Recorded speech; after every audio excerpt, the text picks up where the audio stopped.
Hello, good evening, and welcome to the Invictus Racing League Realistic Performance League. And if you don't get the non-Wolverhampton accent, yes, it's me, Gareth, from Monday night's IRL F1, joined by my co-commentator from Mondays, Sab. How are you doing, buddy?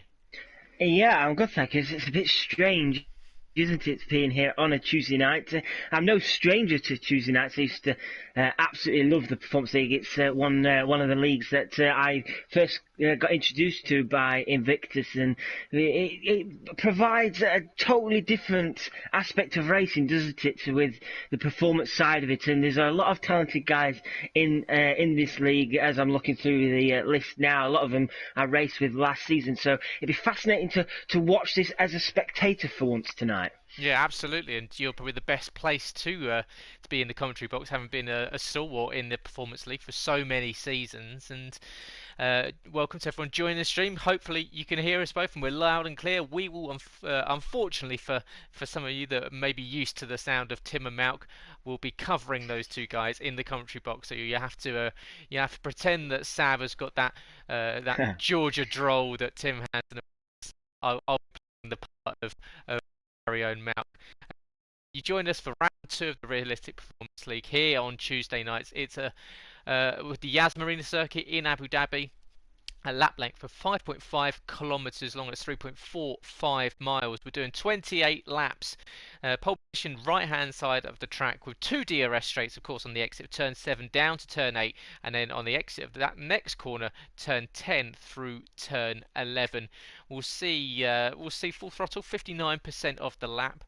The longest flat out section is around about 1200 meters, and that's the exit, of course, of turn 7 down to turn 8, the longest straight on the track. Downforce level high around here. Of course, you've got to get it set up, and if you joined us for the stream last night on Monday nights, you'll know that I'm not a massive fan of this circuit, and it's a bit of a drawn by a child. This one, lots of straights, lots of very harsh corners. It's almost got that street light feel to it. And gear changes 56 over the lap distance, so the guy's working on the shifting paddles behind the wheel. And Sab, we look through the field and it's a full grid tonight, 20 drivers, so we've got it packed out. We've already had one race in the Realistic Performance League, and it was Nitro Gash that stole the win in the Ferrari, using a very clever strategy, staying out there when others came into pit, and used that Ferrari power in Suzuka. Of course, everyone's staying in the same cars they were in last week as part of one of the new changes this season, building up for next season with some radical changes coming to the league.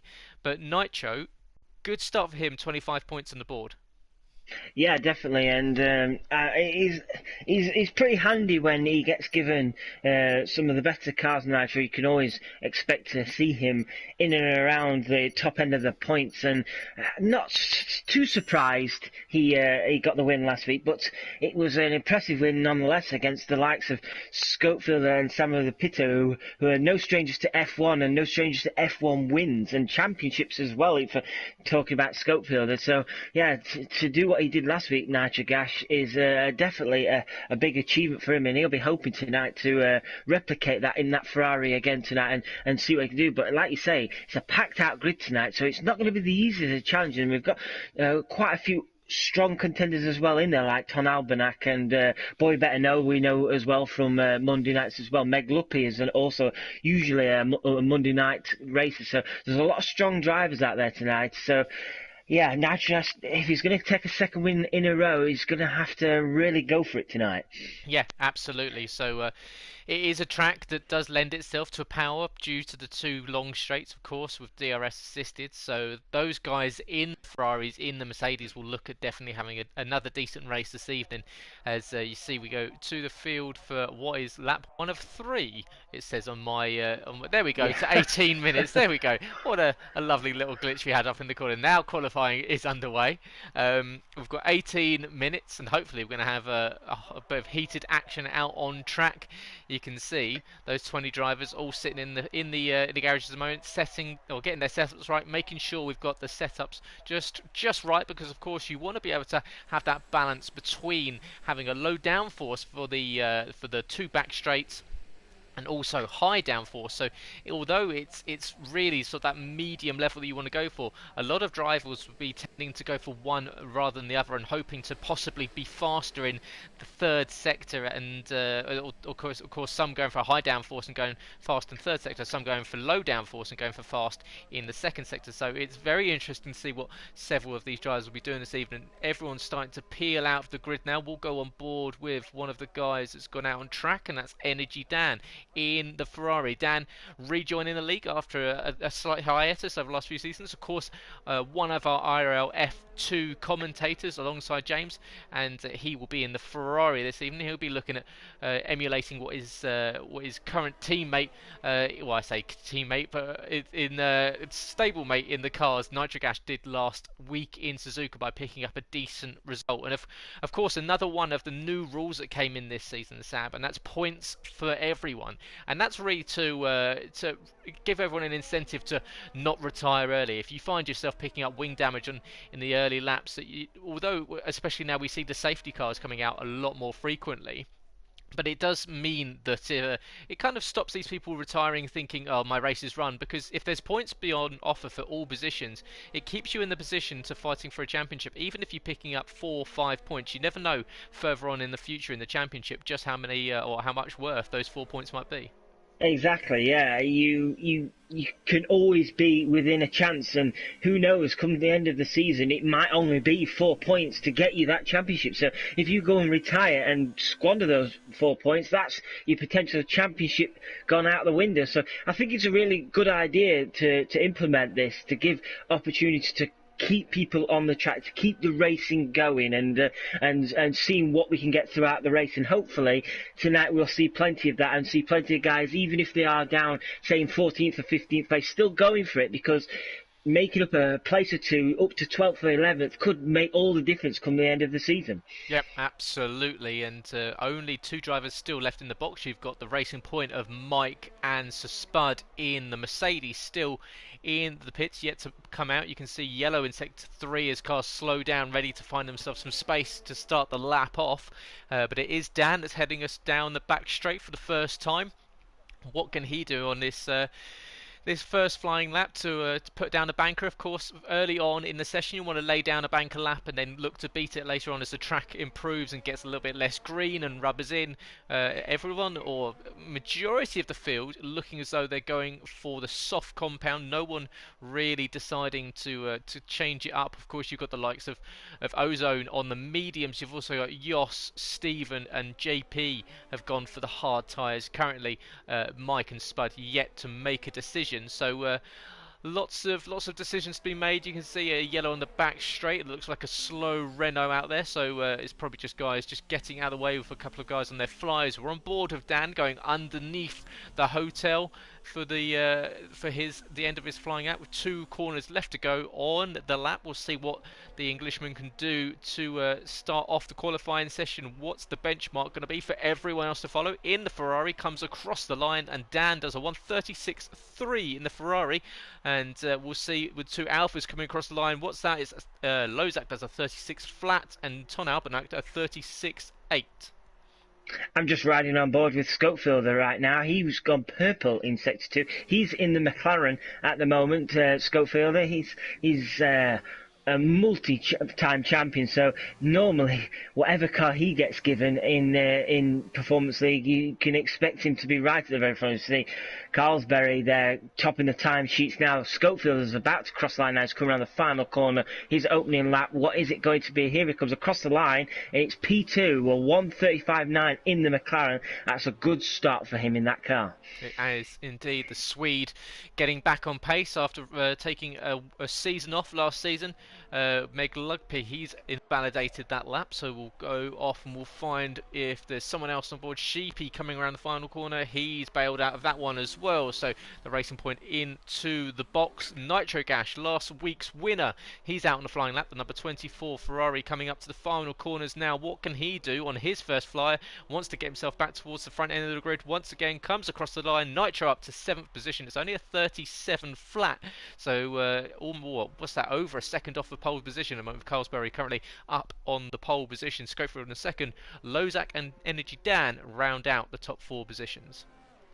Yeah, there's some work there. I think for Nitrogas, if you compare it to Energy Dan, who posted a 1:36.3 in the same car, so definitely work for Nitrogas to be done there, especially with some of the slower cars ahead of him setting faster times. So at the moment, I'm just keeping an eye on some of the hard-running guys. I'm just seeing if maybe any of them are going for an extra lap. It doesn't appear that way. I'm just checking on Jos, and Jos is heading in as well. So presumably his hard run might have been just to get a feel for the track and see how it is as he's just heading into the pits now. So wouldn't be surprised to see him going on to a set of softs in a few laps' time. P has gone purple in the second sector, so he's now into the third. Can he get himself towards the front end of the field?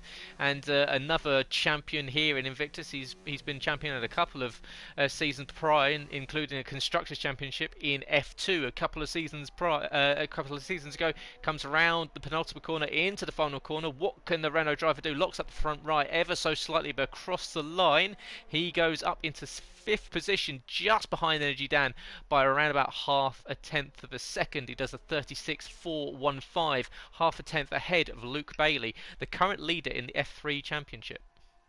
What is interesting right now is Carlsberg is still out there, and he's just gone a little bit quicker in the first sector. And if you see on the chart there, he's done 2 laps on these soft tyres so far already. So it's a bit dangerous, wouldn't you agree, that he's still pushing out there. He's 7,000th down in the second sector, so maybe he's going to see if he can eke a bit more out. But surely if he goes even quicker, he's got some traffic ahead of him, might hinder him somewhat. But if he does go quicker, then surely that's going to hinder him in the race, putting those extra laps on those soft tyres. It'd be interesting to see if he does carry on with this lap or whether he comes into the pits. Yep, I think O'Stephen might be another one who was thinking about doing another lap, but he lost the back end coming out of turn 9.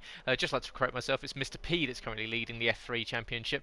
Luke Bailey, his teammate, I believe, is in third. So sorry about that, Mr. P, in the Red Bull this evening. But yeah, the other Red Bull is O'Stephen, who was, like I said, lost the back end on the exit of turn 9. That's cost him a little bit of time. He's on the hard tyres. A 39.4 was his banker time. But he'll be looking at improving that. We've got just over 10 minutes left to go in the session, so plenty of time for more action, more lap times to be set, and a couple of drivers back out on fast laps, including the 2 racing points that are just, you can see one of them just entering towards the end of the first sector, going into the chicane before their hairpin, the other one going around that sweeping bend, the only real sweeping bend on the track. And what we'll do is we'll go on board with Sheepy, who is one of those racing points, as he comes up to that chicane before the hairpin at turn 7. And Sheepy, another one of those drivers that can, if he has the machine underneath him, can definitely race towards the front end of the field. So watch out for him. Of course, the Racing Point has been pretty decent in a straight line over the last few seasons. Maybe not so much this season with the power unit in the back of it, but it's always one of those middle ground cars. And Sab, as someone that's raced in the Performance League for many seasons, where do you, obviously you'd like to be in the faster cars, but if in the mid pack, what's the kind of the go-to car? That's a tough one, really. It just depends on the track, I'd say. For me, I personally didn't mind either the Racing Point or the Renault per se. I always found there's Mr. P. There you go. Mr. P sets the new fastest lap with the Aston Martin Red Bull Racing on 1:35.8 there. I'm just keeping an eye on JP Greenwood. He's the first of the Mercedes guys to just about to set a lap time here. He's on the hard tyre, so I imagine he's going to be a little bit off the pace. He is a little bit off the pace. Unfortunately for him, he's down in 15th as Mike has retired from the session. I'm not sure what's happened there. He was out on track, I believe, and he's not going to get to set a time. But yeah, I usually looked at the likes of the Racing Point and the Renault if I was in the midfield pack. Even the Haas on certain tracks is a decent car to have. It's tough to say. Like I say, it all depends track to track. Some cars just behave differently, and obviously, like you say, you would much prefer one of the faster cars. But if you're one of the fast guys like Jos and Boy Better Know, for example, they would probably dream of having one of these midfield cars, because when you're usually this fast on this game, you usually end up with the likes of a Williams or a Toro Rosso. So, yeah, it all depends what you can do with these machines. Me personally, I always find it a bit trickier with some of the slower cars, but some of these guys make it look ever so easy, don't they? They do indeed, and it was Mike that actually lost it on the exit of the penultimate corner, put it into the Armco barrier, and that's called an early end to the qualifying session for the Slovenian driver, just on board of Dutch Lowy in the Haas car. He comes around the final corner now. He's currently on a 38.8. What can he do on the soft tyres? Up to 10th position, a 37.169. Fractionally ahead of Ozone and Sheepy. Those guys all within two hundredths of a second of each other. We've got a lot of drivers coming across the line to set their timed laps for the second time around. We'll go on board with Scopefielder, who's going 0.12 of a second faster, so that would move him into, well, definitely into contention for pole position with Mr. P's time of a 35.8. Can Scope get across the line in the McLaren, put himself up into the top? He does. It's a 35.6. Great lap there from Scopefielder. Yeah, that's what we expect, isn't it, from those. Luke Bailey is now the next guy to retire. Oh, that is why I was right on board with Ferocious Dan, and Luke Bailey has lost it outside of the hotel section, and that's completely thrown Ferocious Dan off his time. And unfortunately, the McLaren driver is going to have to come straight in the pits, because he had to get off the power because the Haas car was sideways coming out of the hotel section. So yeah, that's really unfortunate for Ferocious Dan, and unfortunate for Luke Bailey. Ninth is the best he's going to hope for tonight.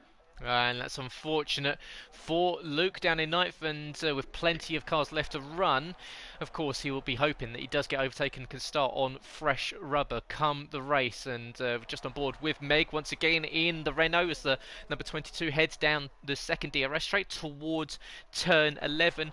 Very easy to lock up, as he does get a slight puff of smoke there on the exit of or the entry to the corner at the apex, and the Renault coming around this tight and twisty sector from turn 11 through to turn 14 into the hotel section. Now this is a corner that's quite difficult to get used to, as you can see Meg going a little bit deep there into turn 17. Very easy to run out wide, but the Renault driver couldn't quite, no, I say that, straight into the Tech Pro and Armco barrier. It looked like he'd got the corner a little bit wrong. He took a lot of speed into it and straight into the wall, and luckily for him, the second Renault just about misses him. I was thinking that he'd taken the corner previously nicely, but too much speed into that next corner, and Meg Lugby ending the session in the wall, and not the way that Meg was hoping to end this qualifying session with. Still plenty of time for those guys out there on track to go faster. We've got 4 minutes and 45 seconds left to go. We've already had 3 cars into the wall. Nitrogash has improved in his Ferrari. He's jumped up to P5 now. It was a decent lap for him. He's up in 1:36.2. There's a real gaggle of cars, isn't there, right now, in the low 36s a minute, and a tenth here and there in the next 4 minutes or so can find yourself promoted at least a couple of places. There's still plenty to play for a minute, but at the moment, Scopefield is still sat in the pits with 4 minutes to go, is still the benchmark to beat. Let's go on board for an entire lap with IRL F1 driver Boy Better Know SB in the Williams, so he's in the slowest car in the field, but of course one of the former no assist champions on a Monday night, part of the IRL F1 League, and has been very competitive so far this season with a decent podium position in Japan last week, and last night utilising an absolute superb strategy to help out his teammate Harry take the victory, but Scott getting it a little bit wrong on the exit there of the first chicane at turn 6, got the back end out a little bit. DRS enabled for him as we head down that long back straight, 1233 meters to be precise, down to turn 8, heavy braking zone, and you want to get this corner perfect, and that sets you up to try and ride the curb here, as Scott does slightly bounce over that little lump of run over area, but now hugging the inside wall to minimise the track distance out to the outside to get a decent amount of turn in. He gets a decent time there through the exit. You can see cutting the chicane very nicely indeed. So Scott, a pretty tidy lap so far, apart from that the slight kick of the rear end in sector 1.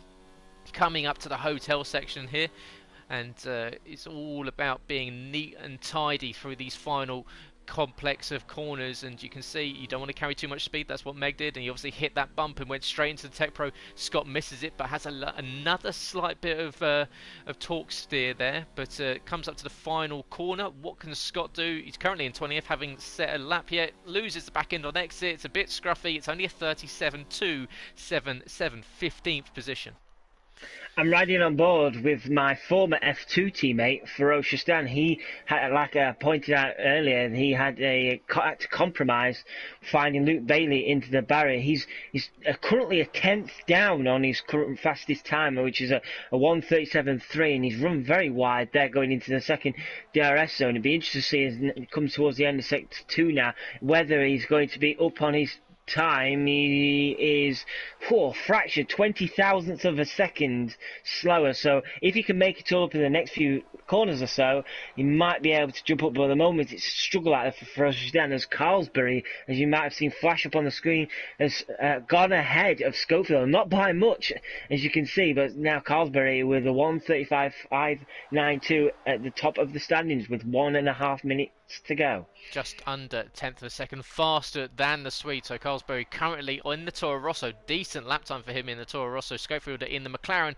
Here comes the second McLaren around the final corner. What can Dan do? He's currently in 16th. It's up into 11th position. So that's we were talking about it last night. 11th position. It's a position you never quite know if you want to be in it or not, because of course you're stuck in the middle of the pack, but you have tyre choice. So these guys, it's a bit of a poison chalice sometimes, but it does give the option of tyre choice.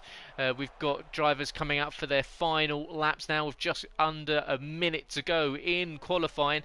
Will we see any more moves on track with qualifying currently entering its final minute? There's plenty of drivers all coming out. In fact, the entire field of those that have not hit the wall, which includes Mike, Luke Bailey and Meg Lugby, are now all on the black stuff and trying to set faster times. We're on board with Stephen looking on improving this 1:39.4 on the medium tyres, and is it going to be a lap? He's going to stick with it. So the Red Bull driver thinks he can improve on his 39. What's he going to do? He comes across the line and it's 1:37.9, so it doesn't improve on his time. He stays in 18th position. We've got the second McLaren of Schofielder comes across the line to start his flying lap, so Scope leaves it as late as possible to set that lap. So we'll see. He's going to be the last one to cross the line most likely. So can Scope retake pole position from Carlsberry?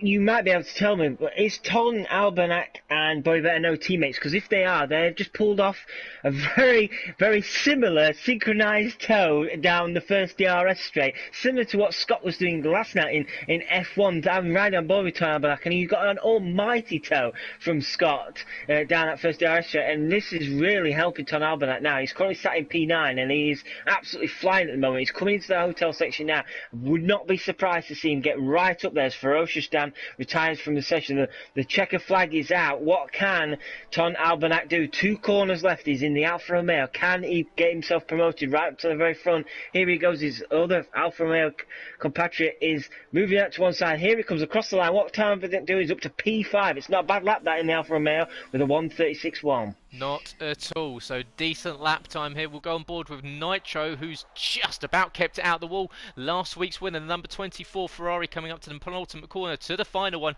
Can he improve? No, he bails out that lap time. So Nitro thinking he's not going to improve. We've got Red Bull of Stephen, I believe it is, but the final person on track that's going to set the time, like I said, will be Schofielder. Can the Swede steal Carlsberry's pole position at the last remaining second? Comes across the line. Can Schofielder go top? He does. 35.3 from the Swede. Back on top, and Schofielder back where he does best, and that's looking in front to an absolutely clear track. Brilliant lap from him. He takes pole position away from Carlsberry with a stunning lap that's 0.2 of a second faster, and with that McLaren power, he gets himself up into the coveted first place position.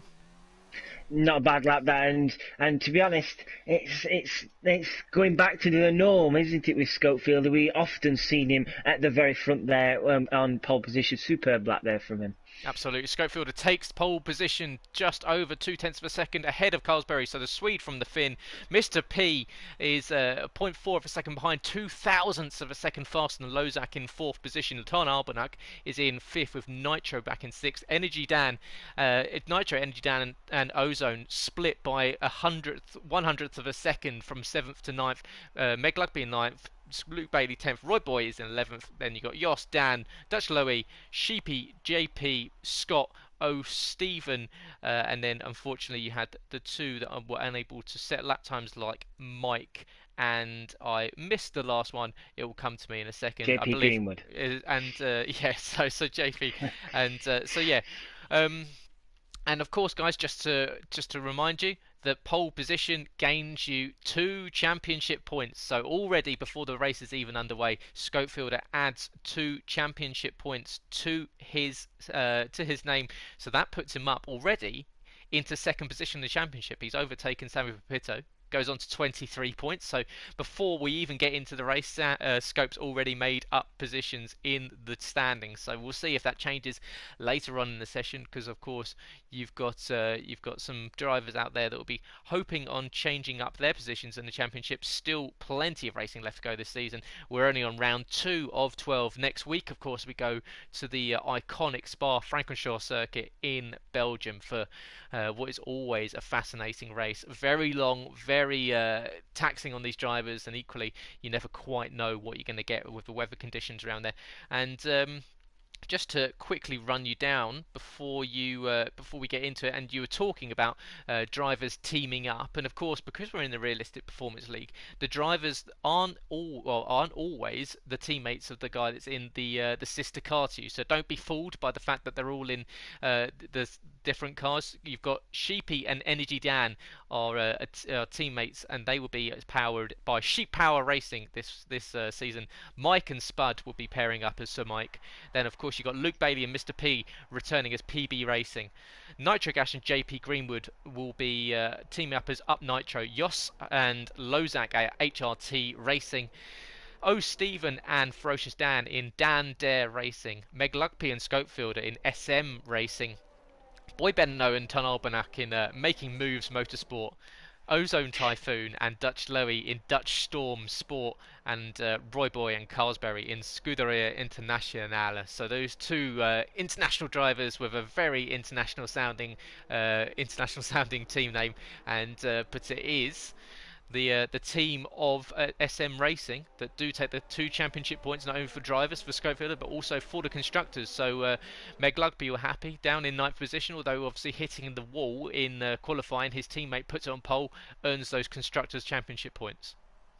And it just shows you the Making Moves team certainly made moves in qualifying, because there was a definite toe hanging off the back of that Williams of Boy Better Know. I'm just looking through, as always, of the top 10, outside the top 10, what everybody's running. Nobody is touching the hard tyre outside the top 10. You've got Roy, who's the first in 11th, is running on a set of softs, and you've got a mixture of mediums and softs outside the top 10. So interesting battles to be had early on, and I imagine the likes of Boy Better Know, who I've just mentioned, he's in the Williams, he'll be on the soft tyre, so expect him to try and make moves early on. But you've also got JP Greenwood in that Mercedes Mercedes car, you would imagine be excellent around here. He's starting on a set of mediums as well, so if he can make some moves early on, he could become a pain for some of the guys in the slower based cars later on. Yep, absolutely. And you've got to think that the majority of the drivers this evening will be going for that 2-stop strategy that we saw utilised last night by the likes of Harry, CRG Gamer and the Hercules. But of course, as Jumper Linen in IRL F1 shows us, if you look after your tyres, the 1-stop is available and can work, as Scopefielder really slowing the field down to a crawl as he comes up to the line to come into the final corner.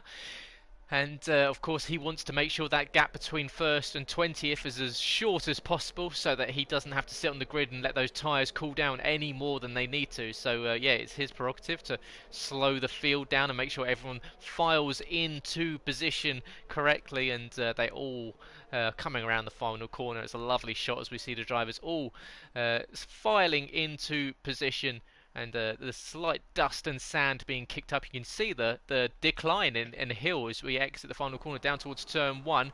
But the race is now almost underway. We're awaiting the green light, and there it is flashing up the right hand side, which means we've got 5 red lights to extinguish. We've got 4, we've got 5, we've got 3, and now we've got 5 again, and we're out and underway. And Scopefielder gets a poor getaway. Carlsberry already up into the lead of the race. Scopefielder losing spinning the wheels up. Carlsberry moves up into first. It's a deep line for Mr. P, but it's a great start from Carlsberry. Behind, we've got the Red Bull, Lozak, Nitric Ash upper position ahead of Ton Albanuk, who's dropped back. Jos Hunter. Oh, as we've got a huge hit behind for Ozone Typhoon, spearing off into the Armco barrier. Safety car is deployed. A huge hit for Typhoon, and we're now under safety car once again. A very early safety car, but yeah, not sure what happened there for Ozone, but he just seemed to lose the car straight into the Armco, and we had carbon fibre all over the track, and the safety car immediately announced. I was riding on board with Scopefield at the start, and I thought for a minute he'd gone into the barrier. He just, I don't know if it's a case of cold tyres or just spun the wheels up or what, but it was a very poor getaway for Scopefield. And I thought at one point he was just going to wipe the car out into the side of the barrier. Luckily he didn't, and it was just a case of only losing with the one place to Carlsberg, because Mr. P ran wide himself into turn 1, so he wasn't able to capitalise on Scopefielder's mistake at the start. But it's not too bad for Scopefielder here now. He can gather himself and try and get back at Carlsberg after this safety car period. But yeah, the only good thing for Ozone, I would say, is the fact that he hasn't buried it into the wall to the point where he's out of this race. He's got significant front wing damage on the right hand side there. I was just looking at him now, so he'll have to come into bits, and he will probably drop all the way to the back of the field, but at least he'll be able to catch back up with his pack and try and work back into this race. I'm not sure what the Renault have built that car out of, but it must be out of reinforced titanium, because the force that he hit that Armco barrier, as Spud picks up 5 seconds of penalties for exceeding track limits. Make sure, guys, if you're on track behind the safety car, keep it between the 2 white lines, because yeah, that is, as we can see, into the box does come Ozone, but in comes several drivers deciding they're going to use this safety car to come off of the used soft tyres. So people changing up the strategy very, very early, and just to compound Ozone's misery, he has to wait in the box as his teammate Meg Lugby came in a lap just further up the road, and changed his tyres onto the hard. So we've got several drivers moving onto those hard tyres now, onto the medium tyres. Meg Lugby the only one going for the hard tyres, but yeah, a lot of drivers coming off of the softs that they started on. That's an interesting call very, very early on in this race. It really is, and Carlsberry, who made that superstar, has decided he doesn't want to stick with those soft tyres for much longer, and he's going to lose the lead of the race and drop himself down to 13th place. Oh, is he nearly running to the back of O'Stephen then? O'Stephen was travelling really, really slowly, and Carlsberry nearly wiped the front end of that Toro Rosso out. He was very lucky not to collide with the Red Bull. But yeah, Carlsberry, it's a brave call, isn't it? Because this early on, if he can't get the moves done past these guys ahead of him, he's going to find himself stuck in the midfield, and Scopefield will be able to utilise his strategy a bit better. So be interested to see how he gets along. But yeah, at the moment, I wouldn't know what to call it with so many pit calls this early on in the race. Roy Boy, another one that came a cropper of those stewards' penalties, picks up 5 seconds in time. Penalties will be added to the end of the race. So Spud and Roy, both drivers that have picked up a little bit of a slap on the wrist from the stewards, will be under safety car, and we'll see if it comes in. The drivers chasing to the back of the pack. It looks like we're probably not going to get into the back of the trail before we get to the part where the safety car can stop the yellow light. So it looks like we're going to have one more lap under the safety car. You can see Scopefielder bunching them up as he wants to get back underway as soon as possible. But yeah, very, very interesting decision for the likes of Carlsberry and Mr. P, who also came in as well. So those drivers coming in off of those soft tyres, giving up a lot of track position, putting a lot of traffic between themselves and Scopefielder, and the likes of Lozak and Nitro and Energy Dan, in fact, up into 5th position in the Ferrari, so he'll be pretty happy with that one.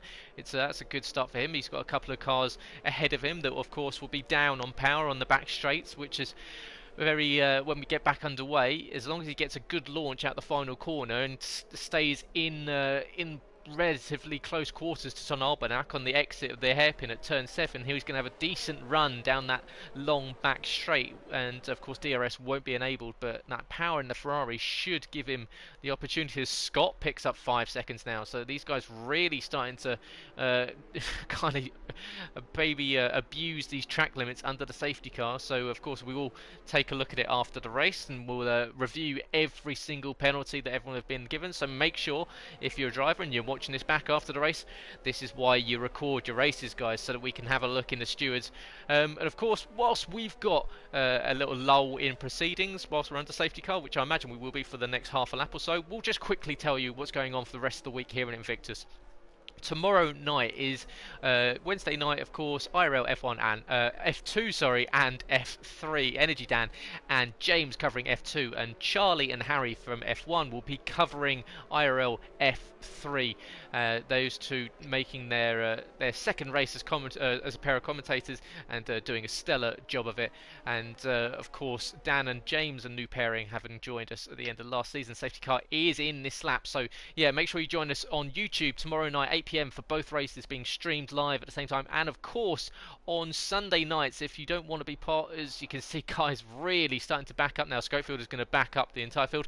If you don't have a PS4 and you'd like to get involved, you've got an Xbox. We now have Xbox League on Sunday night, 9:30 p.m. is the IRL Xbox League. So yeah, get in touch. Go to the website invictusracingleague.com, where you can find out more and apply to race to get yourself on the grid for PS4 or for the Xbox. Of course, go to the socials: Invictus IRL on Twitter, Invictus Racing League on Facebook and Instagram. And plenty more racing to be done this season. Get yourself on the grid as we set up for this season, and of course for F1 2020 as it comes out. Scopefielder is going to be leading us around. When does he put the hammer down? He's crawling to moving down to a crawl pace. He's going to try and go, and off he goes, foot to the floor, almost loses the car as he puts the pedal to the metal, and he comes around the final corner. It's a good getaway from Schofield, and much better compared to the start. Behind, we've got Lozak. He's got Nitro Gash and Ton Arbonak for company. Nitro Gash getting a good run, and he's going to have to use this Ferrari power up against the Alfa Romeo ahead. So Lozak's going to be under threat in the opening stint of this restart. We'll see if Energy Dan can do the same to Ton Arbonak in 4th position. But we'll stick in with Nitro for now and see if he can get a good exit out of the hairpin. And he's going to have to get a good tow behind the Alfa Romeo. The Alfa Romeo, of course, is going to try and use the slipstream from Schofield as much as possible. We'll see how powerful is this Ferrari engine compared to the Alfa Romeo. He's closing in a little bit, but not as much as what you'd think he might be. So it looks as though, for now, Lozak 97 is safe. Carlsberry is getting the job done so far. He's already got the move done on Stephen. Carlsberry now up into 12th place, and he is reeling in Dutch Lowy. Dutch Lowy is poor getaway now, and down the second part of this long straight, Carlsberry has got a really good run here. Dutch Lowy looks like it's going to be an easy move for Carlsberry. Carlsberry round the outside, and as you like, Carlsberry in the space of 2 corners has made up 2 places. He's now up to P11. His next target is the Racing Point of Sheepy. Mr. P and O'Stephen, 2 Red Bull cars on track, of course not teammates, so no team orders here. So Mr. P's going to have to find his way through if he is to make up the gap that he's lost after making an early pit stop after the safety car. We got a yellow sector 3, JP into the wall, and that's a big hit for the Mercedes, and I believe that's 2 races in a row that JP has retired, and we're under safety car again, as you say, Sab. Safety car was out for what, a lap? was in for a lap, sorry, and we're back under it. Lap 5 of 28 already was in 2 safety cars, and that's a big hit for JP. He'll be disappointed, retiring first out of the 20 drivers on track, or it's now 19 drivers. But yeah, the Mercedes probably not best pleased. No, it was a similar incident to what we saw in qualifying with the likes of Luke Bailey coming out of that hotel section, and unfortunately just burying the car into the barrier, and that is game over. A couple of guys made the very, very quick call with their team to come into the pits, and that is Dutch Lowy and Mike. They just caught it at the right moment and were able to come in. Dutch Lowy's come in for a set of mediums, whereas Mike has gone for the other way and gone with a set of hards on that racing point. So brave of them and very quick decisions to get those cars into the pit stop as quickly as they can. It'd be interesting to see if any of the other soft runners who were forced to stay out really because they went past the pit entrance after this accident happened, so they had no choice but to carry on. Be interested to see if any of them decide to come in and brave it and sacrifice position. It would be a brave call to sacrifice position, but who knows? We've already seen it happen so far with the likes of Carlsbury and Mr. P. I'm actually expecting all these soft runners that are in the top 5 positions to come into the box. It seems the smartest thing to do, get off those used soft tyres. But what it is going to do, it's going to allow all those drivers on the mediums that came in a few laps ago and the guys that started on the mediums, the track position. So does Schofield come into the pit lane? Yes. In he comes. It looks as though Lozak staying out, or no, he does come in at the last minute. Or no, he does stay out. So he crosses over the pit lane. So Lozak staying out. We've got Nitro into the pit box. NGD Dan staying out. He didn't want to stack in the pit box knowing that Nitro was in front of him. So it looks as though Lozak gives the opportunity to Ton Albanak, who was behind him on track. So Ton getting a free pit stop. Lozak and NG Dan, the ones that are staying out. That's probably going to hurt them. You've got to think with the safety car out, and especially now, even if they box the next lap, which surely they've got to think about doing. Well, if Lozak didn't come in this lap and he had track position, you've got to think that he's going to think that he's trying to stay out. But Dan, you'd think that he should be coming in this lap when the pit box is free, but that's going to drop him right to the back of the field.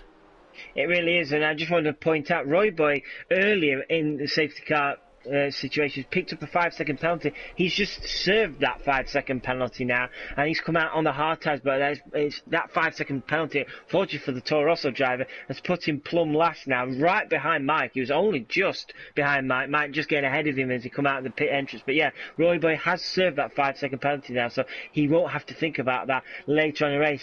For his sake, he better hope he doesn't pick up any more during this safety car period. I keep seeing Meg Luppy and Boy Better Know keep swapping positions. I don't know if there's a glitch there or something, but it's a bit weird there. Shouldn't really be swapping positions on a safety car, should they? Yeah, it looks like we might have a little bit of a visual glitch there, so don't worry about that, guys. We'll keep in touch with what's going on with those guys. Hopefully that will sort itself out. Safety car is in this lap, so the cars are back in formation. You can see they're all within a second, or roughly around a second of each other, so they will be back underway very, very shortly. And well, if Dan was hoping that he could pit under the safety car in the second lap, that's not going to happen. So he's now committed, and so's Lozak, to this restart on those soft tyres. So what can the Swiss driver Lozak do? Last season's F2 champion. He's made the jump up to F1 this season, and it's going pretty well. He's been quite impressive so far in pre-season in the early stages this season. Of course, Energy Dan, former F3 driver, former Realistic Performance League driver. Will he be caught out by Lozak, who's going to have to, of course, this time it's Lozak who's going to get a chance to go before everyone else, and Lozak not going yet. He's going to leave it until the last minute. Spud picks up a massive penalty and kicking out the rear end. Lozak's going to really lose out there, and Energy Dan already up into the lead of the race. Lozak lighting up the rear tyres, getting it all wrong on the restart. Energy Dan up into the lead of the race. Yoss in third position. Ferocious Dan in fourth. Sheepy fifth. Carlsbury up into sixth position, and it's really working nicely for Carlsbury, who made that early stop. But Energy Dan really making the most of that mistake from Lozak at the restart. Yeah, do you think Lozak just left it too late to just put the hammer down? We've seen Schofield did it a corner before, and it sort of paid off. Lozak didn't seem to wait until he was on the start-finish line. At that point, like you say, he lit the wheels up, and it was easy pickings, wasn't it, for any chance? So for me, Lozak, I think, just left it way too late there, and it's made it really easy for Energy Dan. Now, Yoss will be hoping that he can stay onto the back of Lozak on those warm, soft soft tyres, and for Jos in that Williams, if he can keep on to the back of that Alpha, he has a good opportunity here to run well tonight. Carlsberry's got a really good run on Ferocious Dan for 4th position. He's going to have to go to the outside. Dan's going to defend the inside line. Carlsberry going round the outside. There's a little bit of contact between the pair, but Carlsberry, the Finnish driver, up to 4th position. Great overtake from him. Just a little bit of contact. He's now got to get past Jos in 3rd position in the Williams. Of course, the slowest car on the field in realistic performance, so the Toro Rosso should have that advantage, especially round the straights. But you can see he's already closing up in sort of sensational style. Carlsberry flying through the field as Lozak picks up 3 seconds. And yeah, you were saying that Lozak possibly left it a little bit late to get the field going here, and he did. He just lit those tyres up as we got to the straight. Here comes Carlsberry. Is he going to peel to the inside and look to the overtake on Jos? It's the inside line. Jos is going to have to go wide, and that's going to give the inside line to Carlsberry. These two are going to go side by side for a sweeping corner as we lose Ozone from the race in 18th position. So it's been a race to forget for Ozone, and unfortunately after contact in the first lap that put him into the wall caused the first safety car, he's down in 18th and unfortunately ends his race early. And but yeah, Carlsberry gets past Jos and he's already on the tail of Lozak. Nigel Gash has had some sort of issue somewhere, because I was riding on board with Schofield there, and I thought Nigel Gash had come out of the pits, but he's on 2-lap medium tyres, and he was that far left out of the near the pit exit. I thought he was coming out of the pits, but no, he must have made a mistake somewhere around there, and he just out of nowhere, as he's now collided with Meg Luppy and forced Meg Luppy wide. Nigel Gash having a real mare at the moment, and that's allowed Schofielders to get past now. But Nigel Gash on my screen, it just come out of nowhere from the left-hand side, and Schofield had just about kept his wits about him and got to Meg Luppy, and Nigel Gash nearly touch again as we've got a slow-moving car ahead. It's Lozak. Lozak on those soft tyres. They are done, aren't they? Those soft tyres. Lozak falling way down the field now, and he's pretty much holding this battle at what I'm talking about now, and he's proving to become a bit of a pain as Nigel Gash is trying to send it deep in the inside, and it's very rough there from Nigel Gash, and everybody now just trying the hardest to get past Lozak. He's becoming a human, a Formula 1 wall right now. Sure, he's got to come into the pits. Schofield does well to avoid him, and yeah, eventually Lozak does come into the pits. But yeah, that was so bizarre, such a bizarre lap for Nigel Gash, and in the end, it's just about worked out for him because he's managed to pull away from Schofield and Meg. Oh, what a move from Carlsberry for the lead of the race, down into the chicane for the first. Oh, it's great overtake from the Finn, gets through on NG Dan. Those tyres are cooked, but Carlsberry losing the back end, and Dan thinking about trying to go for the move back down the inside. We've got yellow in sector 1 and sector 2. It's Meg in 16th position. He's lost the car, safety car, for the 3rd time this race. We've seen the safety car out on track. We've not even hit lap 10 yet, and we've seen 3 safety cars. But yeah, unfortunately it's Meg, and that's a double retirement for Renault. But yeah, that Lozak, we saw he went yellow, he bounced across the curves, must have collided with the wall because he'd lost a huge portion of his front wing, came back on track and was causing chaos for the cars that were darting around trying to move past the Alfa Romeo driver, who luckily for him, he's going to get that pit stop's going to allow him to move on to hard tyres, so he's going to run to the end on those hards. But he is going to get a chance to close up to the back of the pack again once again, and the likes of him and Spud in 18th position are going to be able to close up to the pack. But Carlsberry has had an absolutely mega race, completely dominated the field when it comes to overtaking, sends it down the inside on the exit of turn 4, and what a move he got done past Energy Dan. Dan just did not have anything to come back at him, even with that Ferrari power on those 8-lap-old soft tyres. He needs to, surely he boxes, and he does. You think that he's just taken them just far too long. They don't last around here, and you want to be on the, especially those, they've done 3 laps at least in qualifying, so that's 11 laps, almost 11 and a half laps he's done on those soft tyres. So yeah, NG Dan's going to fall down the order, but it's Carlsberry up into the lead of the race on the medium tyres. Stephen up into 2nd position, and Boy Better Know up into 3rd. So the guys that have started on the mediums and guys that came into the pit boxes, Carlsberry getting in very close quarters with the safety car, possibly trying to get the driver to speed that Mercedes AMG up a little bit. But yeah, Stephen, of course, started on the medium tyres. Scott, Luke, and Carsbury all coming in on lap 1 after that safety car, and all find themselves in the top 5. We had a whole heap of cars as well coming into the pits along with Energy Dan. Ferocious Dan, he came in for a new set of mediums. He was one of the medium runners. Mr. P has also come in as well. Sheepy come in for a set of softs, so I can imagine he's going to be quick the next few laps. Whereas Jos was also one of the medium runners. He's coming for a set of hard, so expect him to go to the end of the race. But with Carlsbury, he's 8 lap old on those medium tyres. He's going to have to definitely come in again with 18 more laps to go in this race.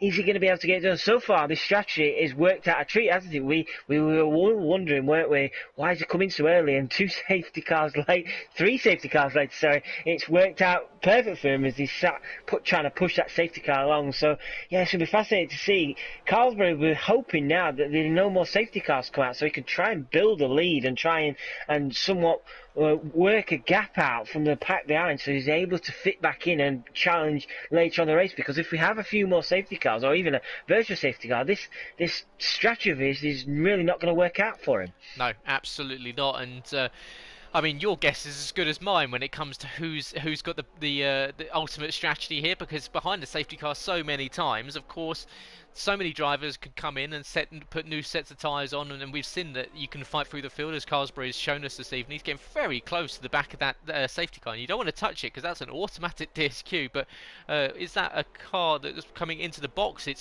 is. So it's Scott into the pit lane. So Scott deciding to pit from 3rd position on track. So he's going to be off of those medium tyres. So will he go on to another set? Perhaps is it the hard tyres he goes on to, or is it another set of the mediums to go to the end and really look after them? You can see he's falling right to the back of the order, of course, with everyone in. He goes on to the hard tyres, the Williams and the hard tyres. He's now coming up behind Lozak. But so a huge swathe of different strategies going on track, and probably not the same ones that everyone had in mind when we were sitting on the grid around about 10-15 minutes ago when the race started. And we're now under the safety car for the 3rd time in 11 laps, and so I think the safety car has actually led more laps than anyone else. It's always, I'm sure that'll be added to the stats. Most amount of safety cars in one race. We're currently at 3, and if we keep going at this pace, I can maybe seeing it perhaps another 4 or 5 times. I would not be surprised the way his race goes. And we discussed this, didn't we? The safety car can really mess with strategies, and like you say, it's just so difficult to call right now. Carlsbury's looking to get the overtake done on the safety car. It's a rather bizarre tactic from him. He doesn't want to push his luck too much for that safety car. He could find himself in a heap load of trouble. But surely now we would expect the safety car to come in. Everybody is... Yeah, there we go. I ask and I get an answer. Race control confirmed. Safety car in this lap. So will Carlsbury get away cleanly like what Schofield did, or can we see another similar mistake with what Lozak did? But bear in mind, Lozak was on those really worn soft tyres. So Carlsbury now taking his time now. He's certainly backed away from that safety car now as he backs all the pack up. And yeah, it's going to be absolutely fascinating. Can the likes of O. Stephen and Luke Bailey keep with him and really put him under some pressure for these opening laps of back under green? Carsbury doing the smart thing here and allowing the safety car to come into the pit lane. He can effectively, we know on this game that if you start accelerating before the safety cars come back in, it slows you back down. So he's slowing right down. You can see right down to a crawl. The entire field are not going to know what's going on. He's going to have to be careful that no one gets caught out. But Carsbury creeping here underneath the hotel, and he's put the hammer down and caught Stephen out, and he's really caught him napping. It's a great getaway from the Finn. He's already got a second gap before we even get to the final corner, and Carsbury crosses the line to start lap 12, and we're now underway with green once again. It's a great restart. 1.5 seconds he's got himself between Stephen. Stephen really caught napping there. We've got a yellow in sector 3 as Scott picks up 3 seconds time penalties. Into the pit lane he comes once again, and Nitro into the pit lane as well. So there must have been contact further down the field with the cars as they were into the in the snake behind the safety car. But Luke Bailey now closing up behind Stephen for second position on track. Ton Albanach in fourth position. Scopefielder has made his way back up to fifth. He's on those hard tyres. He's going to the end. Carsbury has to pit again. So Scopefielder is really, this is playing into his hands with the safety car. He's moving back through the field. Everyone pitting around him, knowing that Carsbury has to come in.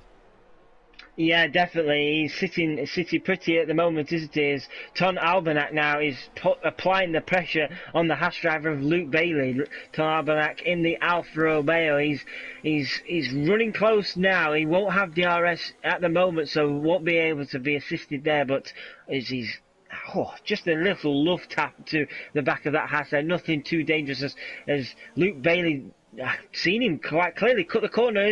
Stephen's made mistakes there, run really wide, and that's opened the door for not only Luke Bailey but Ton Albanach, and that was easy as you like. And unfortunately for Stephen, that one mistake has cost him 2 places. It has indeed, and it's bringing Scopefielder into the party as well, because he's closing up to the back of these guys. And a very deep line for Stevens cost him 2 positions, moved him out of second position down to fourth, and he's now under threat from losing that for Scopefielder, who's looking very racing behind. And the Swede, of course, in the blue and yellow helmet, is going to have to do something about the fact that Carsbury is streaking away at the front. 4.5 seconds he's managed to break himself in a lap and a half after the safety cars come in. So Scopefielder is going to need to clear him or clear these guys as soon as possible. And we're under the lights here in Abu Dhabi, and it's Carsbury that is really impressing after getting the move on Scopefielder, although took pole positions. Scopefielder almost lost the car at the start as we went green. He lit those rear tyres up, almost hit the right hand wall, but Carsbury got the move into turn 1. Scopefielder has been chasing him from there on. He's now sitting behind a Red Bull Alfa Romeo and the Haas as Luke Bailey just about fends off from Ton Albanach.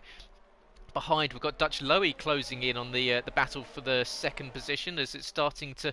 Luke Bailey's now starting to form a train behind him, as you've got the Haas, Alfa Romeo, Red Bull, McLaren, and the second Haas now all within relatively close quarters. A change of position. Energy Dan getting past Mr. P, who drops back from 10th to 12th position. So Mr. P losing a couple of positions there. He now drops outside of the points as Jos picks up 3 seconds.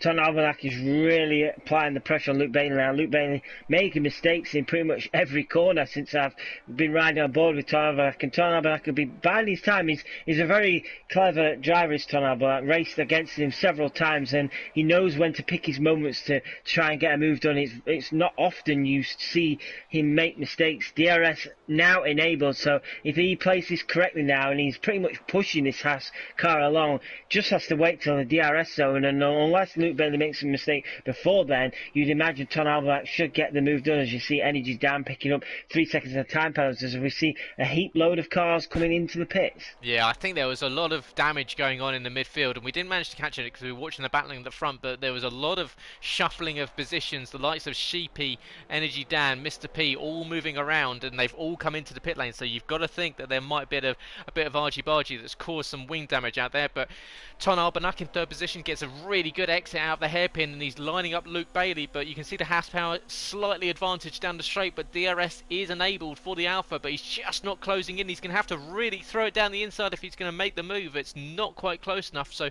this is where you want to line yourself up nicely for the exit. And Luke Bailey loses the back end ever so slightly. That's going to cost you a 10th or 2.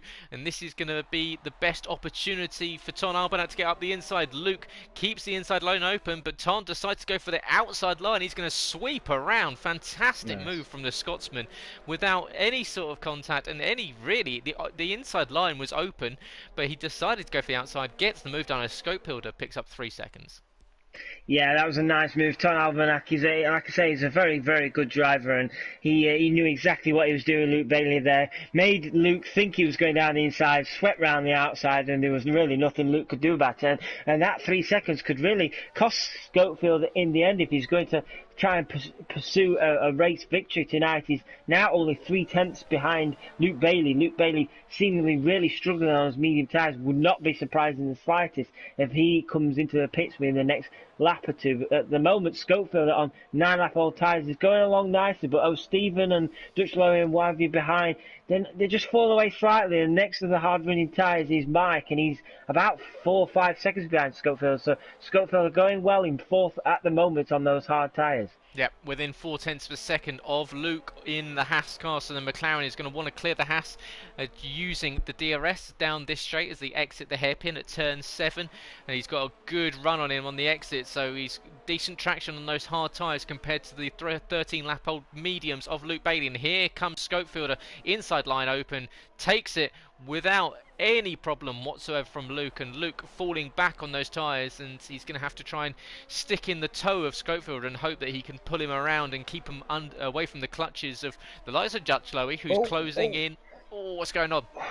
Oh, Stephen, pretty much sideways coming out that chicane there. That's allowed Dutch Lowy to easily get past O'Stephen in the end. O'Stephen all out of shape really, and just couldn't do nothing about it when it comes to defending. And Dutch Lowy now jumps up to P5 ahead of O'Stephen in 6th.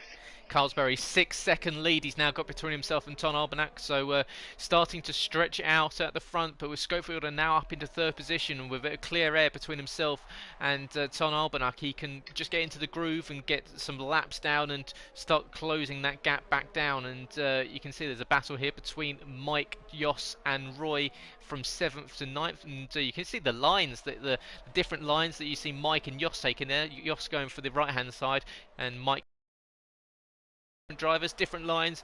Oh, as you can see, drifting around the final corner.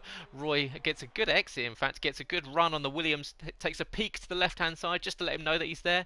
Not really an overtaken position, especially not at full speed, but you can see the Toro Rosso staying behind, but Mike just about holding on to that racing point, which was really struggling for grip on the exit of turn 3, and that's really allowed Yost to close the gap up. And as Mr. P does the fastest lap, 140.4, he's currently in 12th position.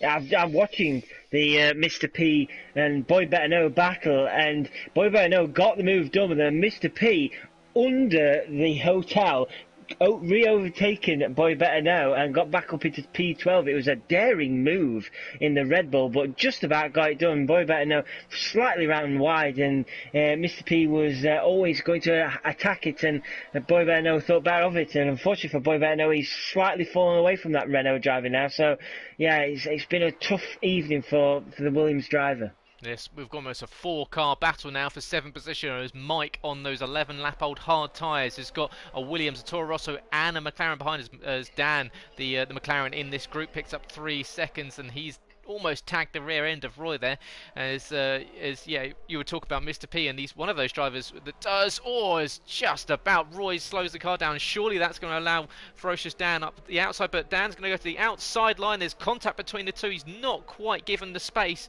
but he's going to get an undercut through to the next corners, but that's given the outside line. He's not quite far enough ahead to use the position to his advantage. Dan having to pull back into the inside. Luke Bailey into the pit lane from fourth position, I believe it was. He's going on to a set of tyres to go to the end. It's a set of softs to go to the end. That's going to be, they're going to be cooked by the end of this race. Yeah, here comes Ferocious Dan in 9th position, eyeing up Roy, of course. Dan on the medium tyres. Dan running wide on the exit turn 3 into turn 4. That's cost him some time as Mr. P does a 39.7.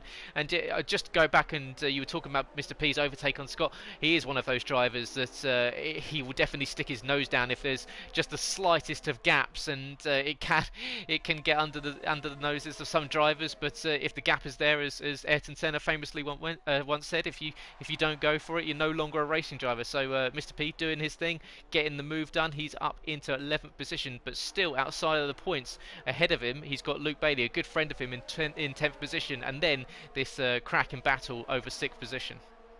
Just slightly correct you. We do have all points for all positions tonight, don't we? So Mr. P's still in the points. Yeah, I just wanted to slightly correct you there. Sorry about that. I'm just keeping an eye on the battle for 6th place. Mike is doing a stellar job, really, of keeping all those cars behind him on those older hard tyres compared to what Jos is on. Jos is Boy Better Know, has retired from the session. Yellow flag in Sector 2. Will that generate any sort of safety car? I don't know if it was on track. He retired, he had a crash or something, I don't know, but at the moment it's just the yellow flag. But yeah, Mike is doing a solid job in that Racing Point at the moment. It must be frustrating the hell out of the likes of Jos and Roy Boy, as Ferocious Dan has just thought better of it. He's sick to death of staying right behind that pack, and he's coming in into the pit lane. Will he be daring a try set of softs, or would you always retired? Ferocious Dan has retired from the session, so unfortunately we're having no more Ferocious Dan in this race, as Dutch Lowy was already in the pits. He's gone to set a new set of medium tyres, and Mr. P is also coming into pits from P11. That's a shame for Dan, who was running well in this battle for sixth position, and having raced with Mike for several seasons prior, I know firsthand just how difficult he makes it if you want to get past him. He makes that car 40 feet wide. It's almost as if it takes up the entire track, and if you are going to make a move, you better make sure that you get past him with plenty of time, because he will close the door on you pretty sharpish and make it as hard for you as possible to get past. So yeah, it will be frustrating Jos and Roy. Of course, Jos in the Williams will have slightly slower, as Tom picks up 3 seconds there. He will have slightly slower top speed, but he's got a good run on Mike on the exit of the second DRS straight. But once again, Mike using all of the trap, but Jos is going to have to go to the outside, locks up both tyres, and there's contact between himself and Roy, as Mike just using all of the track into the braking zone. And I'm sure Jos will be under that helmet shouting away in Dutch, and he will be trying to get past the Slovenian behind him. He's got a Dutch counterpart in Royboy 004. These two still struggling to get past Mike, as the Racing Point does a pretty good job to hold on to 5th position. Carberry's lead is only down to 5.4, so he's not lost too much time, but of course he's surely got to come in for a pit stop in the next few laps, which is going to release Ton Albanach, who's done 4 laps less, as Stephen comes into the box. Mr. P picks up 3 seconds, and Scopefielder 2 seconds behind Ton Albanach is in prime position on those hard tyres. You're still ever so frustrated behind Mike. He round the first corner almost ran into the back of him once again. Roy Boy staying there as well. It's a good three-way battle, and I find it always Mike slightly runs deep there. And will that provide an opportunity now for Jos to have a go? Jos trying to swing the car around to then have a good run. Surely now this is a perfect opportunity for Jos to get the move done. But Mike, I'm right on board with Jos now. Mike is pulling away slightly in that race point, despite Jos having that DRS, and unfortunately, unless Jos sends it late, which he's not going to, Mike keeps the position for now. So maybe Mike is running a lower downforce setup on that car, or even maybe saving his ERS all for this part. But at the moment, I'm right on board with Jos again. Mike is pulling away in that Racing Point. So at the moment, Mike doing an absolutely superb job where it counts in the DRS zones. It's got to be so depressing if you're in that Williams and you watch, he gets such a good exit out of the hairpin, and just the power comparison between the Racing Point and the Mercedes and the Williams is startling, because you can see he just pulled away from him on the straight. And even though Jos had a really good exit out of the hairpin and seemed to be in a really decent position to make a run on Mike just pulls away using the power unit in the back of that Racing Point, and Jos has to stick behind him once again. So yeah, he is going to have to think about the proverbial send if he is going to get past Mike, because as I said, into the box comes Ton Albanach and Carlsbury, so both drivers into the box. That releases Scopefielder into the lead, so Ton Albanach onto soft tyres, Carlsbury onto mediums, so split strategy calls there for the two drivers. We'll see where they feed out on track. They'll be feeding out on, as we can see, Ton Albanach coming out right into this battle. That's not where he wanted to be. And who is he behind? He's behind the man that no one can get past in the moment. He's behind Mike. So he'll be frustrated because Carlsbury would have come in, and he knows that he needs to clear him. On these soft tyres, you need to use them as early as possible.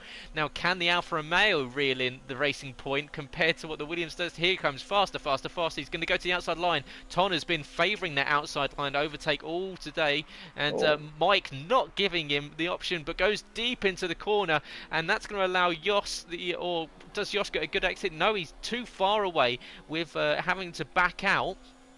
because of when Ton came into the box. So Jos not able to capitalise on Mike, who went deep into the corner, and Ton back up into third position. Oh, Mike, rare mistake from Mike, wasn't it there? But just keep an eye on the front. We've got 11.5 seconds between Schofield and Cosby. I don't know if you might be able to. I'm not sure if Cosby has a penalty or not, but I know Schofield definitely does have a 3-second time penalty. So if Carlsberg can get within 3 seconds of Schofield within the next 7 laps, the race victory, as long as he doesn't have a penalty, it will be his. But the race is certainly on now. He's on fresh mediums compared to Schofield on those worn 15-lap-old hard tyres. We're going to have one hell of a finish to this race, I can imagine. Yep, and the time is coming down already. Carlsberg gets it down to 10.2 seconds. We've got yellow in sector 3. It looks like Nitro Gash may have lost it. He's dropped back behind Lozak and behind Energy Dan. Yellow in sector 3 still apparent, but what would happen now is if we went under safety car, it would essentially gift the race to Carlsberg, because you'd think that Schofield would have to box, and he's going to have to hope that nothing happens between now and the end of the race, and he can maintain that this lead that's now down to 9.5. So Carlsberg reeling it in at a rate of knots in those brand new medium tyres. Ton Albanak on the softs, he's not out of it yet. Let's see the difference between the pace difference between those soft tyres and the mediums. You can see Luke Bailey closing in on Jos now. We've still got this 4-car battle, Yeah. just different drivers, but once again it's that man at the front, Mike, that's holding up the rest of them. So Mike doing a brilliant job now in 4th position at keeping everyone behind.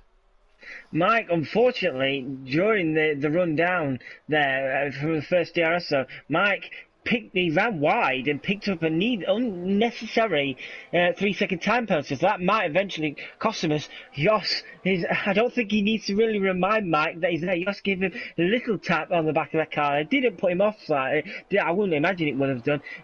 Jos just pretty much waving to that racing point, saying, "I'm still here." Mike wing mirrors surely will be full of Rocket Williams' car, and the moment he'll be grinning like a Cheshire Cat, I can imagine, knowing that he's still keeping that Williams behind him, as Ton Albanak just stole the fastest lap off Carlsberg's. He's reeling Schofield in, like you say, at a rate of knots, isn't he? 7.6 seconds now with 6 laps to go. Surely it's a matter of when, not if, Carlsberg catches Schofield. Yeah, absolutely. As Sheepy picks up 3 seconds there. But we've still got this battle. Jos essentially pushing Mike around the track now, but he's left himself open to an overtake from the Haas, and Luke thinking about it into the chicane. That would be a pretty brave overtake there, but the Williams driver, equally, as frustrating as it will be for him not being able to get past the racing point, or puts the power down too early on the exit, and that's going to have cost him a 10th or 2, but he's keeping the likes of the Haas and the Toro Rosso behind. So Jos utilising this DRS pretty nicely, so effectively he's using it to defend and attack at the same time. So yeah, these guys really having to push hard as Mike loses the car. It's into the wall, and it's the top. We lose it, and he's lost his tyre. That's it. It's end of the race for Mike. Did so well under the circumstances to keep the guys behind, but just the slightest of mistakes, and then we're under VSC, and we're slowed down, which I'm sure Scopefielder will be pretty happy with, because that gap now is down to it was 6.3. It's now up to 7.6. So he's coming into the pits. Scottfield's coming into the pits. This is a brave call. Scottfield surely is going to be going on soft tyres. And under virtual safety car, this is going to be perfect for him to come out back on soft tyres and really attack Carlsby. So this is going to be absolutely fascinating how this race is going to end now. Scottfield does come into pits, and he is coming on soft tyres. What an end of a race this is going to be.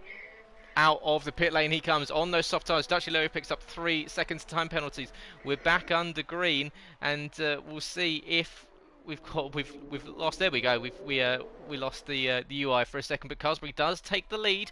We're under green. Schofield is going to come out in 3rd position, so he's not got long, but he's going to have to put in some absolutely mega laps if he is to catch up to the 2 in front, because it's a big gap between himself and Carlsberg. It's 10 seconds he's got between himself and the leader, and with only 5.5 laps left to go, this is a big ask for Scope. I wonder, Schofield and Mike were on the same old hard tyres. I'm wondering if Schofield and might have seen Mike have lost the car under those hard tyres. Those hard tyres might have been coming towards the end of the life and thinking, is it worth the risk staying out on these hard tyres and do I come in for a set of softs now? And it was pretty much a perfect opportunity for him. The VSC come out just a couple of corners before the pit entry, so I thought it was a good opportunity for Scope if he can get it done, but the lap count is not many now, is it? He's going to have to pump in quali lap after quali lap, and I think it's a big ask to do because he's already 6 seconds just behind Ton. He's effectively 11 seconds behind Carlsbury with, 5 laps left, so it's a lot to ask. So a minute, the best I could imagine he could do is second, but Ton is no slouch either on those soft tyres. No, absolutely. This is working very nicely for Carlsbury, who's made the strategy calls that he's made this evening work to his favour and work to the perfection. We've got Lozak chasing down Sheepy now for the 9th place,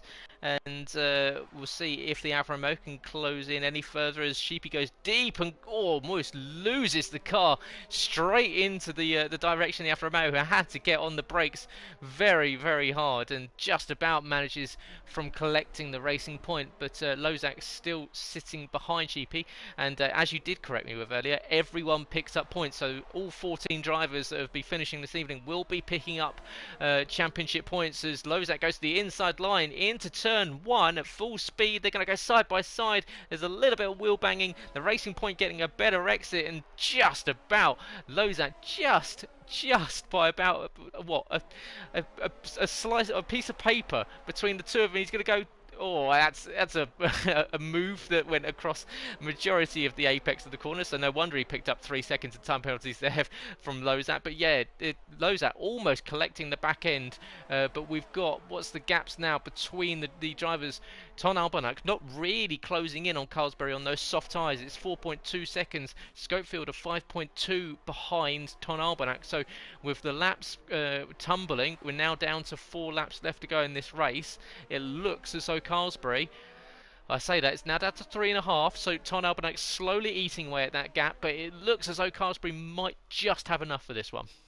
Yeah, it looks like it's working out nice for him, isn't it? I'm just keeping an eye on around 5th place at the minute. You've got Stephen keeping Royboy honest, and Royboy also keeping Jos honest. Oh, sorry, Malc, Sab, just to interrupt you, Lozak into the wall, got a huge wiggle on the exit of turn 13, I think it was, turn 14, into the Tech Pro barrier.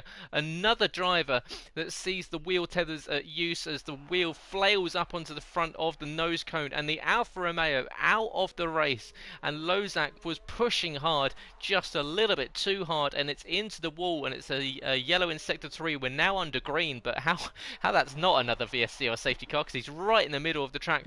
But really unfortunate for Lozak, just pushing too hard, lost the back end, and that's the end of his race.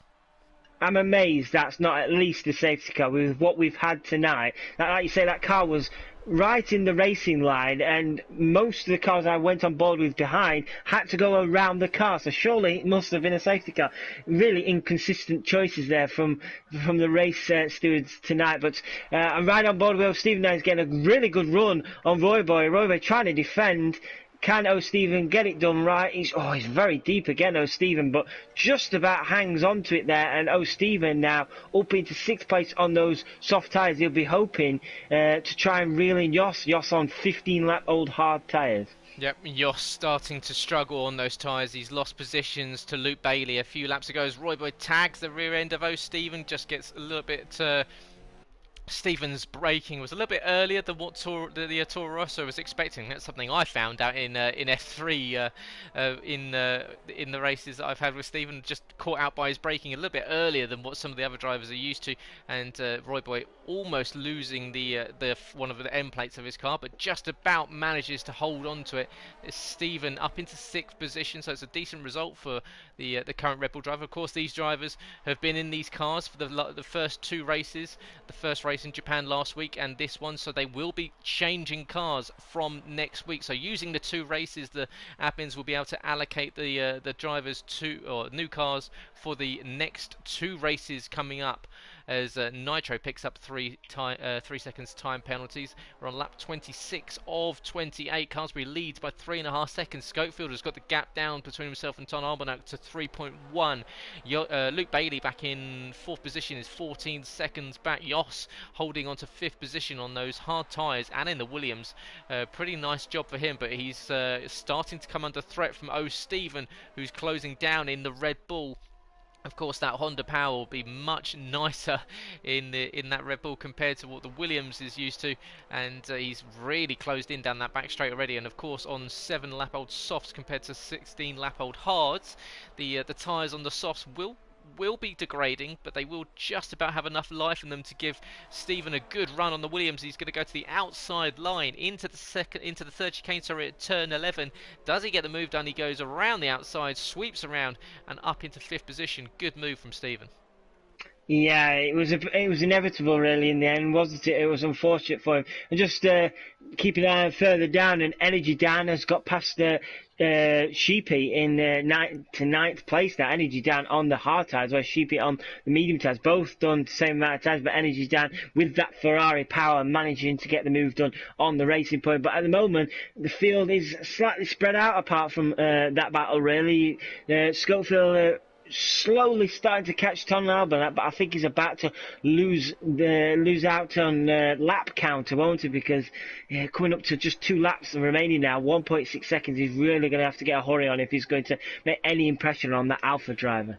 Yep, he is indeed, and we're on the penultimate lap of the race. Carlsbury in the second sector of the penultimate lap. We can see Sheepy and Energy Dan still fighting over 10th position, but Energy Dan looks as though he might have got away with this one as he uses that Ferrari power to stay ahead of the racing point, and we'll go on board with the race leader, who is on those medium tyres. We've got a yellow in sector 1 and sector 2. It's Mr. P. Mr. P. Mr. P. Yeah, Mr. P has lost it. I can't quite see where he's lost it, because where he's parked it's hard to tell. I think it's it's heading down to the hairpin in the stadium section as Spud passes him now. I think he was allowing Spud to go past as Mr. P has parked the car up. I think he's got an issue there, and Mr. P does retire from the session there. Yeah, Mr. P goes off track and retires. The car comes back on, so hopefully that won't become a bit of a roadblock for anyone else. But the Red Bull will retire from the race, which is a shame because these drivers, of course, you pick up points for every position. So all he had to do was get round to the pits, come into the box, put a new wing on, and done one more lap, and he would have picked up a decent handful of points there. So yeah, a lot of drivers retiring now. We've seen 7 retirements already this race. It's 7 or 8 retirements, sorry, with Mr. P retiring there. So yeah, it's been of a war of attrition against the walls here, because he'd lost the car on the exit of turn 3, hit the wall, no front wing left on that Red Bull. And it's Carlsbury who, as in fact, will just check in with Scopefielder, who's really closed in to Ton Albanak for 2nd position now. He's got the drag down the back straight. He's going to get a run on him into the chicane. Gets past Scopefielder, moves into 2nd position on the final lap of the race. It's not going to be enough to close in on Carlsbury, who's going to surely take the race victory this evening. So yeah, we'll see where everyone is on track. Carlsbury coming up. Ton Albanak's going to get the move back done. No, they're side by side. Can they get the move done? Ton Albanak's forced it to go across the curb, and unfortunately, Ton Albanak for a brief second got 2nd place back, but Schofield defended excellently there. Just kept his elbows out enough that forced Ton Albanak to evade over the curbs, and that's unfortunate for him. Dropped him to P3, and you imagine that'll be it for him now. Carlsbury under the hotel for the final time this evening. The black and blue helmet of the Finn as he rounds the final corner and takes the race victory here at the Abu Dhabi Grand Prix. The fireworks go off for the Toro Rosso driver. Fantastic race from him. Scopefield is in 2nd, and Ton Albanak takes 3rd position, having lost 2nd on the last lap. Luke Bailey is going to come around in 4th position, and we'll see. He's made up 6 positions, so it's a great race from Luke in the Haas. He comes around the final corner and takes fourth place and a lot of championship points as well. Stephen behind, he's made up even more and jumps Luke on penalties. So that's 14 positions gained for Stephen in the Red Bull. Jos picking up a credible sixth. Dutch Lowy comes across the line in Roy is in 8th, Energy Dan is in 9th, Sheepy comes across the line in 10th, and then finally on track we've got Sir Spud in 11th, and last week's race winner, who unfortunately has not seen the same luck this week, Nitric Ash, will be in 12th position, but as we've said, points on all points available for everyone as Spud crosses the line in 11th, and Nitro comes up to the final corner as the final driver on track and on the lead lap, and he crosses the line to the checkered flag, and Nitro Gas in the Ferrari finishes the race and finishes the second round of the Realistic Performance League here in Invictus Racing League. That was a good race, wasn't it? We saw some great battles at the front, and I have to say that was a superb battle with Mike and his train behind him, frustrating the likes of Jos throughout the race. And unfortunately for Mike, it ended in pain for him. That was a shame, really, because he drove superbly. But yeah, congratulations to Carlsbury. He was absolutely superb to that. We was a bit unsure, wasn't we, at the start with his race strategy, but it paid off in the end. And with 3 safety cars and a quick virtual safety car, it pretty much had everything tonight, didn't it? It did indeed. Great fun. Great to do a little bit of guest commentary here on the Realistic Performance League. So I hope you've enjoyed it, guys. Make sure if you have that you click that like button. As you can see here, the final results in a very clean 52 and 39 seconds. Carsbury takes the win. Scopefielder drops down from pole position to second position on track ahead of Ton Arbanuk, who made it up from 5th into 3rd. Stephen in 4th position with Luke Bailey in 5th, Jos in 6th with Dutch Lowy in 7th, Roy in 8th, makes it a trio of Dutch drivers. Then you've got Energy Dan, Sheepy, Sir Spud and Nitro Gash as your remaining finishers.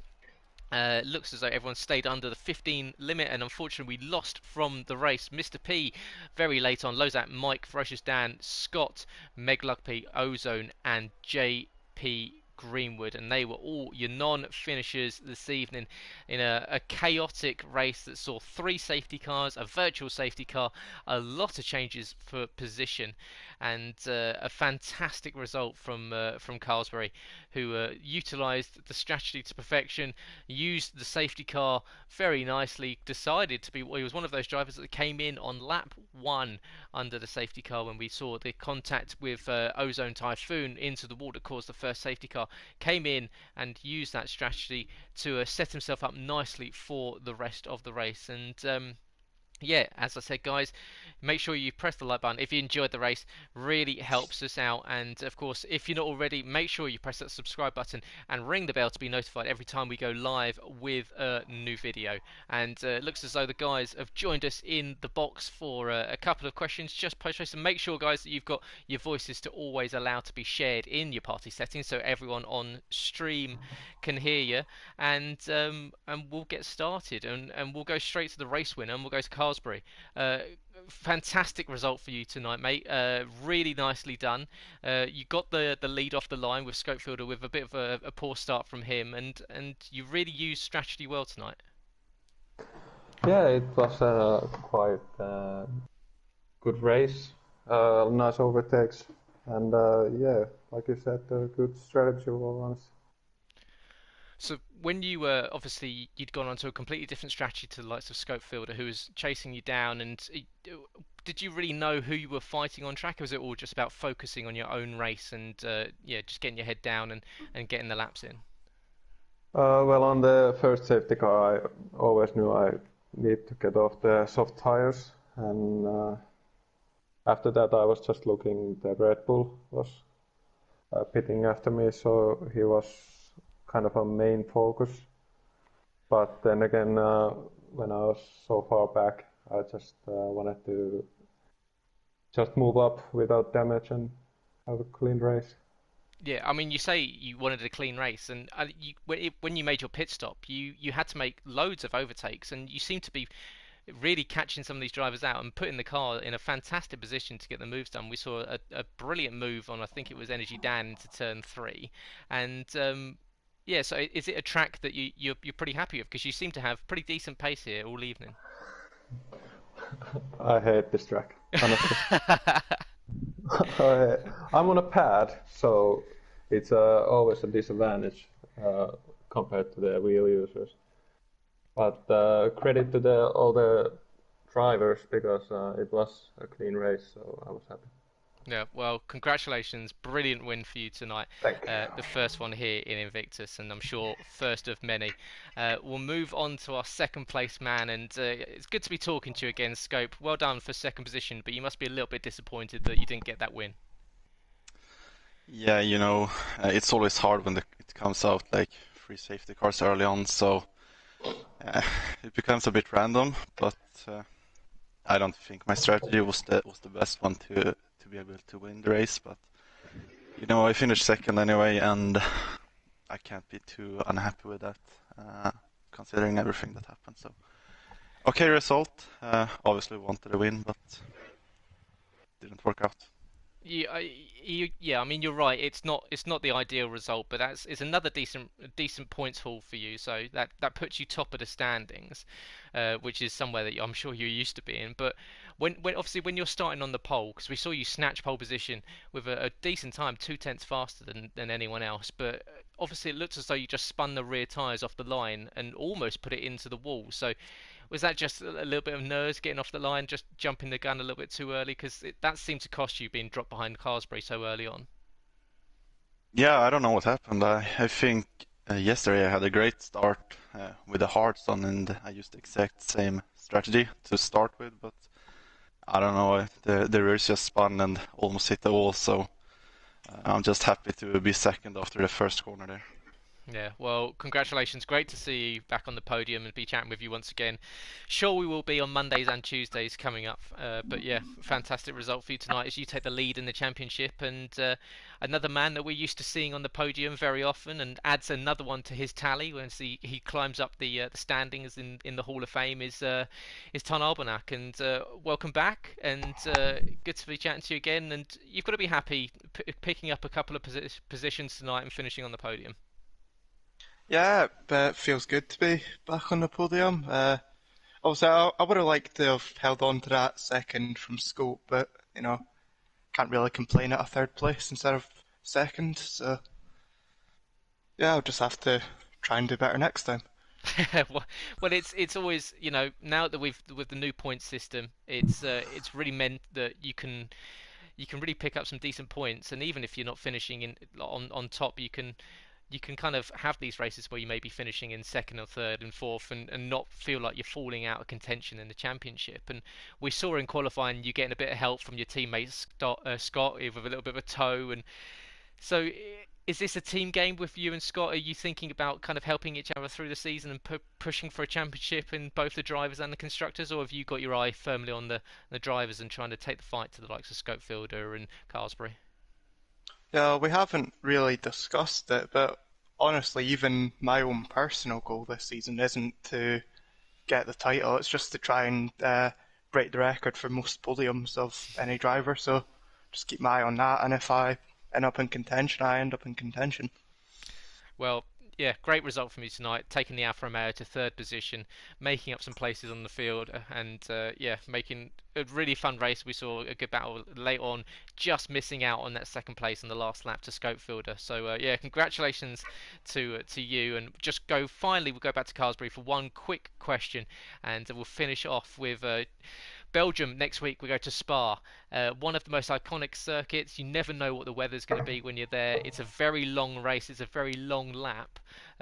What are you feeling going into Spa? Is it somewhere that you're feeling confident? Is it somewhere that you feel that you might struggle with? Because a lot of drivers, it's a very much a Marmite circuit. You either love it or you hate it. Yeah, I absolutely love it. I haven't had many good races on position-wise, but I always like it, and I feel like I'm pretty fast. So if all goes well, like tonight, it could be fun. Well, hopefully, if it's not Sab and I, it'll be Malc and Tim back in the commentary box, and they'll be looking forward to speaking to you once again if you can get it back on to the top step of the podium. But thanks, guys, for joining us tonight. Fantastic win for Carlsberg. Equally second and third for Scopefielder and Ton Albanach. So feel free to shoot off if you want, guys. But congratulations for a fantastic result. And Sab, just quickly wrapping up on the events tonight. Really, really good strategy call from Carlsberg coming in, making that stop on the end of the first lap, and equally Scopefielder on the hard tyres. It was always going to be difficult for him later on, wasn't it? So it was all of really a very strange evening with a lot of safety cars, a lot of positions changing here and there. You never quite knew how it was going to end up. No, he didn't, and I think ultimately Scopefielder probably made the right call because he probably realised he wasn't going to hold on to first place on those worn hard tyres. So to just solidify that second place by coming in to grab a set of soft tyres and eventually just about getting the move done on Ton Albanach and taking second place, I think he will be ultimately pleased with that. But like he said in the interviews there, he'll be quite frustrated, I think, with how that race started for him. And who knows, we could have had a completely different race if Scopefield had got away cleanly. And even if we didn't have that really early safety car, we could have had an epic battle between him and Carlsberg. But ultimately, Carlsberg got the whole strategy right, trying to work his way through all those safety cars and virtual safety cars, and he thoroughly deserves the win. It's game on going next week. It'll be fascinating to see what these guys get for the car allocations next week. So, yeah, whatever they get, I'm sure it's going to be tricky around Spa, because Spa, it always throws up an interesting race, doesn't it? Yeah, absolutely. It definitely weeds out the better drivers from the ones that are maybe not up to scratch. So you'll see how these guys can take it to limit around one of the most iconic circuits on the planet, and possibly one of the most iconic corners in world motorsport. So yeah, watch out for that next week. And of course, we're still racing in Abu Dhabi for for this week. We've got IRL F2 and F3 tomorrow night. Energy Dan and James covering F2, and Charlie and Harry covering F3. They'll be live 8 p.m. tomorrow night here on the YouTube channel, so make sure you subscribe to the channel, ring the bell to be notified when we go live, and choose a stream, F2 or F3. Both fantastic, talented leagues, both a lot of promise going into this season. But it is 24 points for Scopefield. Means that he takes the championship. Of course, 22 finishing second, 2 points extra for the pole position. So he takes the lead in the Realistic Performance League Championship. 25 for Carlsberg means that non-finish last week in Japan makes him jump right up into contention for a championship challenge. So it's all to play for. We're only 2 races into 12, so a lot of racing left on Tuesday nights. And of course, you can join Tim and Malc once again next Tuesday. They'll be back in the commentary box for your usual regular programming, and I'm sure everyone's missed them and be saying, who are these two randoms that are in the in my commentary box? And but if you want to hear more from Sab and I, you can join us on Monday evenings for IRL F1, and of course you can go to Twitter at Invictus RL. We go Invictus Racing League on Facebook and on Instagram. Invictus Racing League on almost got to the end of that. InvictusRacingLeague.com for the sign up page for the league tables. Find out everything about the league, and of course, if you want to get involved and you don't have a PlayStation, you do have an Xbox. You can now join us on Xbox on Sunday nights 9:30 p.m. So get involved on PS4 and on Xbox by going to the website or getting in touch with us via the social media channels. And for this week, of course, and possibly for this season, from Sab and I, thank you very much for having us. It was nice to guest. Thanks, Sab, for joining me. It's very strange commentating 2 nights in a row, so Definitely. hopefully I'll see you next Monday for IRL F1. If not, we will be back very, very shortly. Of course, IRL F2 and F3 tomorrow night, and then you've got the Xbox League starting on Sunday evening. So join us for that as well. Plenty more racing from Invictus. Have a great week, guys. Stay safe, keep happy, and hopefully we brought a little bit of a smile and entertainment to your faces in a world that's falling apart at the moment. But yeah, have a great week, guys. Stay positive. We'll see you soon.